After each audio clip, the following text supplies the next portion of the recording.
దేవుని దగ్గర నుంచి దేవుని మాటలను నాయకుడు తీసుకున్నాడు. ఆ మాటలను మరికొంతమందికి అందించాడు. అవి అందరికీ కూడా చేరాయి. అప్పుడు వారు తిరిగి ప్రతిస్పందించారు. దేవుని మాటలు ఏమై ఉన్నాయో అవి దేవుని చేత నడిపించబడుతున్న నాయకుడు లేక దేవుని సేవకుడు దేవుని మాటలను తీసుకొని దేవుని వాక్యములోని సత్యాలను తీసుకొని అది ఇతరులకు చెప్పాలి. అప్పుడు వారు దానికి ప్రతిస్పందించాలి అని మనం చూస్తున్నాం. 16వ వచనంలో అందుకు వారు నీవు మాకు ఆజ్ఞాపించినదంతా చేస్తాము అన్నారు. అనగా దేవుడు సేవకునితో మాట్లాడాడు. ప్రాసెస్ చూడండి. దేవుడు సేవకునితో మాట్లాడాడు, సేవకుడు ప్రజలతో మాట్లాడాడు, ప్రజలు మళ్ళీ ఆయనకు ప్రత్యుత్తరం ఇచ్చారు, అలాగే మేము చేస్తామని. ఇదంతా దైవక్రమం అంతే. దేవుని వాక్యము మీకు అందించబడుతుంది, మీరు దాన్ని శ్రద్ధగా విని దానికి ప్రతిస్పందించడమే.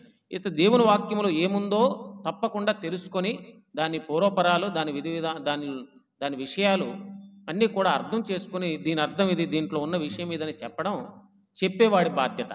తెలుసుకొని చక్కగా వాటిని గురించి అవగాహన కలిగి అది చెప్పడం బాధ్యత. చెప్పిన దేవుని వాక్యానికి తప్పకుండా లోబడటం విన్నవారి బాధ్యత. అంతేగాని నేను ఏదో చెప్తాను మీరు ఏదో వింటారు అన్నట్లుగా ఉండకూడదు. సంఘం అంటే చాలామందికి ఎలా ఉంది, సంఘం అంటే ఆయనకి ఏదో తోచిందా అని చెప్పుకుపోతాడు, వీళ్ళకి ఇష్టం వచ్చినట్టు వీళ్ళు వింటారు. అది దేవుని సంఘం అనబడదు, దేవుని వాక్యం అనబడదు, దేవుని వాక్యానికి సరిగ్గా ప్రతిస్పందించడం అనబడదు. దేవుని వాక్యము వినడము, దేవుని వాక్యానికి ప్రతిస్పందించడము తప్పనిసరి అయింది. వాక్యం వినటం మీద నీ జీవితం ఆధారపడి ఉంది. ప్రభు అన్నాడు, ఈయన మాటలు శ్రద్ధగా విన్నవాడు బండ మీద ఇల్లు కట్టుకున్నవాడు అవుతాడు, లేకపోతే వాడు ఇల్లు కూలిపోద్ది అని చెప్పాడు కదా. ఆయన ఇసుకలో కట్టుకున్నవాడు కదా. అందుకు వాక్యం సరిగ్గా వినని వాడి జీవితం, కుటుంబం ఎక్కడో చోట కుప్పకూలిపోతుంది. ఆధ్యాత్మికంగా అవ్వచ్చు, మరో రకంగా అవ్వచ్చు. అందుకు మీరు ఏం వినుచున్నారో జాగ్రత్త అన్నారు ప్రభు కూడా. ఆత్మ సంబంధమైన చెవు గలవాడు వినుగాక అన్నాడు. వాక్యం వినుటతోనే విశ్వాస జీవితం ముడిపడి ఉంది. అందుకే ఎక్కువసార్లు వాక్యం విన్నట్లుగా మనల్ని, మన పిల్లల్ని మనం చూసుకోవాలి. వాక్యం వినకుండా వేరేటి అంటే అందులో పెరుగుతారు జ్ఞానం, కానీ వాడి జీవితము ఆత్మ సంబంధమైన బండ మీద కట్టుకోవడానికి వీలు పడదు. లోక సంబంధమైన పునాదులు గట్టిగా వేసుకుంటారు, లోకం గతించిపోతుంది, దాంతోపాటే గతించిపోతారు. కాబట్టి మీరు ఎలా వింటున్నారో జాగ్రత్త అన్నాడు. వాక్యం విన్నది కాబట్టి లూదియా హృదయం తెరవబడింది.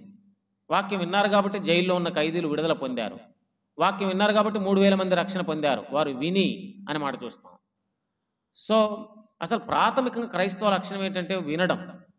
వింటేనే ప్రతిస్పందిస్తావు, వినకపోతే స్పందన ఉండదు. నువ్వు ఎందుకు ప్రతిస్పందన నీలో లేదంటే నటిస్తున్నావు విన్నట్లుగా, ఏదో ఒక రాయిలాగా కూర్చున్నావు తప్ప నువ్వు నిజంగా దేవుని వాక్యం వింటే నువ్వు కట్టుకుంటావు, నీలో ప్రతిస్పందనలు ఉంటాయి. లేక నీవు పూర్తిగా ఆధ్యాత్మికంగా మరణించిన స్థితిలో ఉంటే మాత్రం నీకు అర్థం కొన్ని విషయాలు.